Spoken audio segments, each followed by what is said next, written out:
Voici votre cyberflash, souffle de la liberté et de la libre pensée.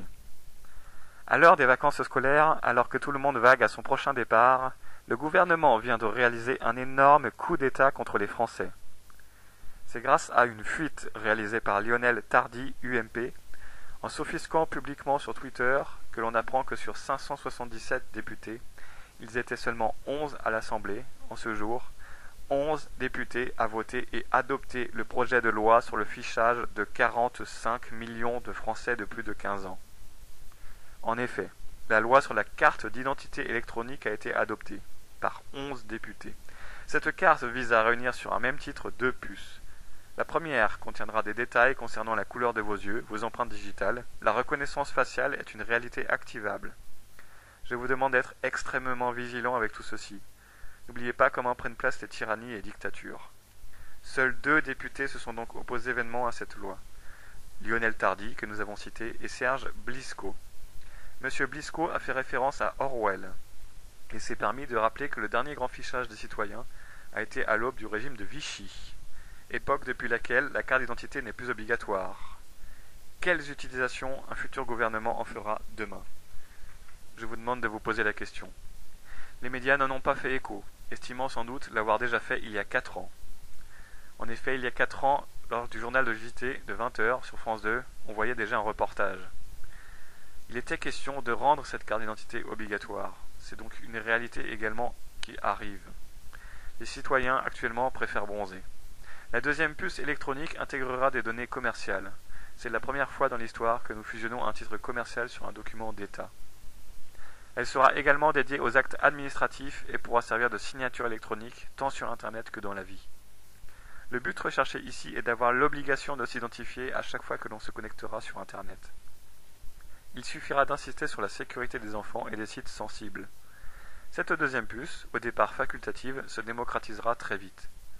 Je vous repose la question, que nous avons déjà posée la dernière fois. Est-ce obligatoire d'avoir un compte bancaire? Pourtant, peut-on vivre sans compte bancaire? Est-ce obligatoire de payer par carte bleue? Pourtant, que faire si les commerçants refusent les chèques ou choisissent leur modalité de paiement? La notion de facultatif est superflue. C'est pourquoi la deuxième puce, présentée comme facultative, s'imposera comme un moyen de paiement privilégié. Sur Internet, les sites et les moteurs de recherche nous demanderont de nous identifier, pour des raisons évidemment de sécurité, mais conserveront toutes vos recherches et publications. Cette loi a été la bataille de fer de Claude Guéant, ministre de l'Intérieur et, évidemment, franc-maçon à ses heures perdues. À terme, ce qui est recherché est bel et bien la mise en place de la puce RFID. Nous avons déjà évoqué celle-ci dans un précédent cyberflash. Nous avons parlé de la dangerosité de cette idée et de la nocivité de la puce. Je tenais simplement à rajouter autre chose. Outre le cancer, elle pourrait être dangereuse sur d'autres notions, bien plus vastes, comme l'émission d'ondes influençant le comportement humain, ceci est une réalité, ou modifiant la structure de l'ADN. La technologie RFID est présente dans tous les portables construits depuis 2008. Car, en parallèle à cette nouvelle loi, va être lancé dans quelques mois, par de nombreuses banques, de nouveaux moyens de paiement via téléphone, comme le pratique déjà le Japon. Cela pourra coïncider avec le début du crash économique hyperinflationniste, visant à enrayer la monnaie papier, en la mettant en cause. Les banques qui n'ont pas réussi par Monéo, rappelez-vous, réussiront par le portable, la carte, ou n'importe quel autre moyen de paiement électronique. Le but est le contrôle total de tous les flux financiers. Elles sont aidées en ce sens par l'État qui lutte contre le liquide et les fraudes. La corruption aura toujours lieu pourtant, à de hautes échelles. Et sera couverte. En bas, il n'y aura que des esclaves dont tous les aspects de la vie seront régis par des chiffres. Bientôt, les jeunes paieront avec leur iPhone. Cela fera mode. Avec un peu de publicité, l'idée s'installera dans l'inconscient collectif. Nous présenterons alors la puce comme l'aboutissement ultime d'un long cheminement sécuritaire et technologique. À titre de carte d'identité, la puce sous la peau est déjà obligatoire pour les animaux de compagnie depuis juillet 2011, en remplacement de l'ancien tatouage, pour tout animal qui sortirait du territoire français.